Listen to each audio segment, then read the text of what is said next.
Good to see you all.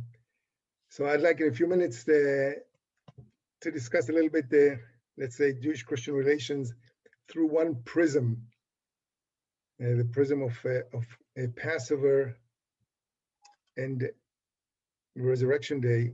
We're not using the word Easter. By the way, Christine, in Europe, it's common, let's say in Italy, for example, they don't say Easter, they say Pasqua, which is, it sounds better, right?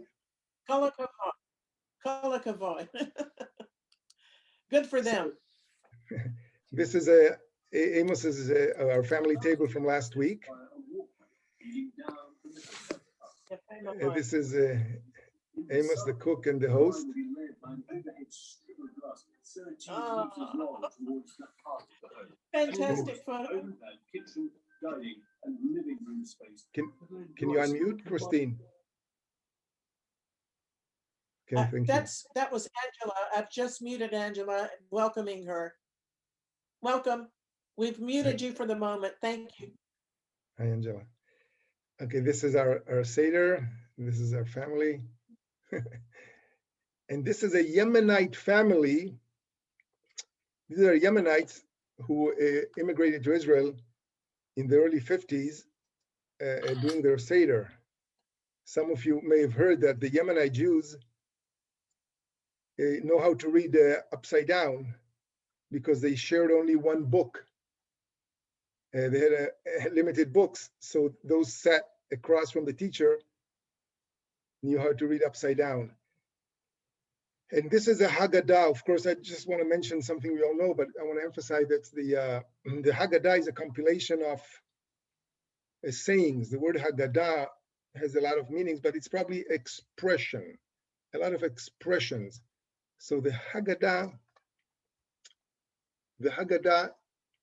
is a compilation or a gathering of sayings. So the Haggadah is, of course, Passover, and it's an epicenter, needless to say, of Judaism. An Orthodox Jew, an observant Jew, will say almost in any given day, an infinite number of times he will mention the word, bless you, Lord of the universe, who took us out of Egypt and out of slavery. So this is a center, of course. Once a new tradition of Judaism comes on board, the Haggadah and a lot of other Jewish things had to react. So the Haggadah is a certain reaction, of course, and by the time it was canonized, we have more or less one version. This is a version we are using today, more or less. So excuse me. And some of it is, of course, in Aramaic, but it's actually a response or a dialogue. Okay, what happened here? Excuse me. Okay, so I described this Jewish-Christian relations, I said, through a prism of Passover and, let's say, Easter again. And look at this diagram. So if until a certain time you can see the clashing, the meeting point, the bone of contention, you can see I put Passover and Easter, but this is really the bone of contention here. However, today things change and we want them to change. So if you take this diagram and you inverse it, of course it becomes inclusive. And this is where we are almost there in many senses. In many ways, we are almost there. Not as the like in the upper diagram, more like in the lower diagram, which is much more inclusive. As an example, I want to mention an example, and maybe I use one or two examples. In the Haggadah, or the Haggadah does not mention Moses. The word Moses is barely mentioned. It's only hinted very latently. It's almost not there. How can that happen? Moses is, of course, the leader. He made this miracle in many ways happen. And if we read this from the Haggadah, you can read it. And the Lord took us out from Egypt. This is from the Haggadah. And this first sentence here is, of course, from Deuteronomy. And then it goes, not by the hands of an angel, and not by the hands of a seraph, and not by the hands of a messenger. but the Holy One himself. In other words, this is a response to the fact that not to show any intermediate, not to show that the redemption was caused by any intermediate, only by God. And this is a certain response to Christianity. Like we said, this is a reaction. It's a reaction to Christianity. And this was the sentiment, and of course, in many ways, this is a sentiment of some Jews today. But this is critical that Moses is not mentioned because it's probably a response, as we said. Christine mentioned the Shabbat Hagadol, those who read Christine's blog. Now, the Shabbat Hagadol, the second reading on Shabbat Hagadol, as Christine said on her blog, it's a super Shabbat. Never heard that expression before. It's a super Shabbat. And that Shabbat is just before Passover. According, and all Christian canons, by the way, all Christian canons in the last book of the Old Testament is Malachi. In the Jewish canon, it's different. Malachi is not the last book, but in all Christian canons, Malachi is the last book. So what's read on Shabbat Hagadol? What is read on Shabbat Hagadol? What's the reading or the second reading from the Haftarah? It's from the last chapter of Malachi. So what's the following chapter of last chapter of Malachi? Is first chapter of Matthew, right? Matthew follows Malachi in all Christian canons. And this is the reading. And by the way, you see it says Malachi 4, but it's in the Jewish tradition, it's Malachi 3. In the Christian canons, from verse 19 of Malachi 3 became Malachi 4. So the last chapter of Malachi, it says, behold, I will send you Elijah the prophet before the coming of the great and dreadful day of the Lord. And this is read, like we said, in the synagogue, and it's read twice, aloud. The whole congregation, I wouldn't say shout, but chants this twice. It's again, it comes from that sentiment that if the Christians did that, we'll do that. So again, I'm trying to describe here a certain sentiment. Of course, the Last Supper, the Lord's Supper, what did Jesus versus the Jews do in the sense, I'm just talking about something very specific in terms of bread and wine. Do the Jews do wine first or bread first? Karen, what did you do in your family? They did the wine first, right? Of course. So what comes first, bread or wine? Of course, in the Jewish tradition, it comes, wine comes first. In the Gospels, in two Gospels, David, in what Gospel it's different? David Pitcher, where are you? David Pitcher, are you there? It's interesting that in Luke, it's a little different, but in all the Gospel, of course, the bread comes first.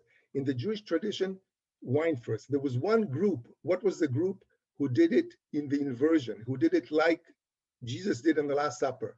What was that group? That group was the Essenes, right? The Essenes specifically blessed first the bread, like Jesus did, not like most Jews did. This is another connection between Essenes and early Christianity yet to come. So the Essenes blessed the bread first, like Jesus. This is from Qumran. Some of you, I know many of you have been there. And this is the refectory, the dining room. We know it's a dining room, not because there was a sign saying dining room, only because we found their utensils and eating devices. So this is Qumran.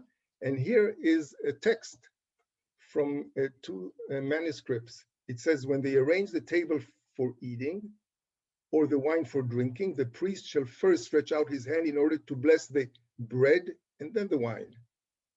Another text says, look at the yellow color, the bread and the wine first, and then it says, and he will stretch out his hand on the bread at the beginning. This is emphasized. There was a lot of meaning into this, bread first rather than wine. So this was only the Essenes whom we know did it. And since we mentioned the Essenes, 2 weeks ago, this was discovered. Has anyone heard about the scrolls that were discovered in a cave in the desert from the book of Zechariah and maybe Nahum? This is brand new, hot from the, look what happens when you don't come to visit us. This was just a recent finding. Can you imagine? And this is not in Qumran, but it was found in the nearby area. So I had to mention that in the context of these scenes. So let's go a minute to the room of the Last Supper, the traditional room of the Last Supper. Of course, 4 things basically happened here. The picture you're looking at took place yesterday, on Thursday. That's the washing of the feet. The washing of the feet according to Gospel of John. Here is, I'm pointing at the Patriarch of Jerusalem. He's not the Patriarch, he's the Custos, he's a Franciscan. So here, this is a room of the Last Supper. You all know this, you've been here before. It's decorated for that event. He's washing the feet. That was on Thursday, the Monday, Thursday, the washing of the feet. So what happened here? Washing of the feet, of course, the Last Supper, and the convening after the resurrection. Of course, again, according to the Gospel of John, the convening after the resurrection, and then Pentecost. Now, here is, and by the way, this is a picture from another upper room in Jerusalem. Anybody knows where it is? Well, you're all muted. This is St. Mark. This is the Syrian Orthodox. And the Franciscan honored them by visiting them and expressing, you know, a Christian to Christian favor. So they, sorry? Go ahead, Christine. Yeah. You remember when we had Seder there at St. Mark's? Wow. So Christine. And the first time you carried the water jug, yes, and we followed you like in the Gospels. Needless to mention that we had lots of events, as you heard, 23 Passovers already. One Passover we did on the traditional upper room. We did it. We had it blocked for us, the traditional upper room. And also we had one Passover meal here in the Syrian Orthodox Church St. Mark, of course, as you know, part of the liturgy is in Aramaic, but they're Eastern Orthodox, basically. So this is back to the upper room, to Pentecost. This is Pentecost now. So what happened in Pentecost? We all know the disciples come to the upper room according to the Gospel of John, 2nd chapter, and the Holy Spirit descends, right? But however, in the Jewish tradition, and these are 2 traditions who go from Christianity to Judaism, but in this case, these are opposing traditions. Not opposing, I'm sorry. Here, the Judaism adopted a Christian tradition for whatever reasons, because in the Jewish tradition, what happened on Pentecost? The Bible came down from heaven to whom? To Moses on Mount Sinai, right? But it does not say Pentecost. So why did the Jewish tradition adopt the giving of the Torah on the day of Pentecost? In Exodus, for example, it says on the 1st day of the 3rd month, I'm reading here from the bottom, after the Israel left Egypt, on that very day, they came to the desert of Sinai. After they set out of Rephidim, they entered the desert of Sinai, and Israel camped there in the desert in front, but it does not say Pentecost, and the dates don't match. So why did the Jews? This is probably a certain response to what happened on the upper room. The Holy Spirit descended from heaven in the upper room, and the Torah was also given on that. It's a certain, like we said, it's a reaction, most likely. By the way, on day of Pentecost, Moses was also, it's a day we celebrate the birth and death of Moses on day of Pentecost. It became a tradition. I mean, we don't know exactly the date, that's the tradition. So here you can see the lower room. Of course, there is no upper without a lower room, right? You can't have an upper without a lower room. These are Jews celebrating the birth and death of Moses on Feast of Pentecost. So now we skip almost 2,000 years later. This picture was taken by a Jewish Israeli artist. His name is Rubin. And how did he title it? First Seder. This is from 1950, 2 years after independence. Not the Last Supper, but the first Seder. But look at the scene here. These are, I mean, we can't mistake the scene here, right? We have the right number of older people. By the way, Reuben is here. Where is he here? If you want to see him.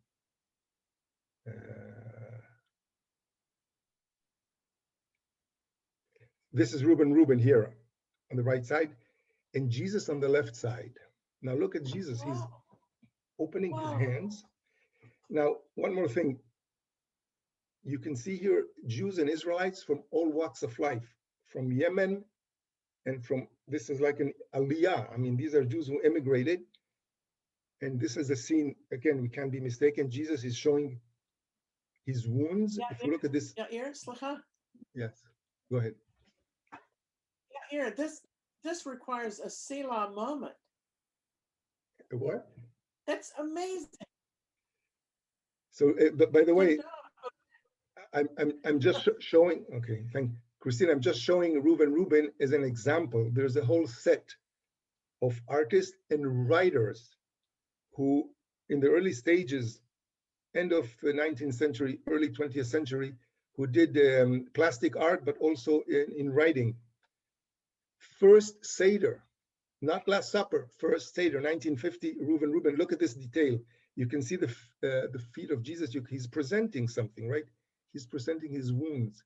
This cannot be mistaken, of course. I mean, this is obvious. It's not the only painting that he did that's related to the New Testament. This is from 1999, and an Israeli artist. I mean, this could not have been 20 years ago. This would be, let's say, banned. But this is now, I'd say, legitimate in many ways. Taking Israeli soldiers and putting the scene, again, cannot be mistaken. This is a little political. This is Bibi Netanyahu sitting all alone. I know you voted for Bibi, but you didn't do it loud enough. This was done in the city center, in the municipality. How do you say, the town's hall? Okay, what else? Some of you have heard of Mauricio Gottlieb. One of his famous painting is called Yom Kippur. This is not Yom Kippur. Does anybody know what is the title of this painting? The title of this painting, and this is from 1890s. The title of this painting is Jesus Preaching in Capernaum. Jesus, this is the title of the painting. Hallelujah. This is official legal title. Okay, now this was done before the synagogue in Capernaum was discovered or uncovered. Some of you know there's a synagogue in Capernaum, a 3rd century synagogue, maybe, or on top of an early synagogue. And the motive here, as far as we know from Mauricio Gottlieb, that people are listening. Look how they're listening. Look how they're listening and attentive and to the message, to the ethics. And this is how some of these painters are related to, through the ethics. And this is, by the way, another Reuben, and look what he's holding. This is the typical image of what? The Annunciation. He's holding the lily flower. I'll mention here one more thing. You all know Amos Oz. I know some of you read Amos Oz. Patrick, Sally, I know some of you, all of you read Amos Oz. Okay, I'm not pointing you out. Amos Oz, who just passed away, was an Israeli candidate for a Nobel literature. He passed too early. His uncle was an important historian called Klausner, Joseph Klausner. Joseph Klausner for a time was anathema. He's not the only one, but he's a mainstream historian because he wrote, and he, in the writings to Amos Oz, he says, he is part of our country, of our nation, of our ethics, and so on and so forth. There's other writers like Joseph Chaim Brenner, who says, I will keep Jesus as part of our, I wouldn't expel him. That's how he says. So this is only a brief example of what happened here, 19th, 20th century. Of course, if I go back to the diagram, that I made here.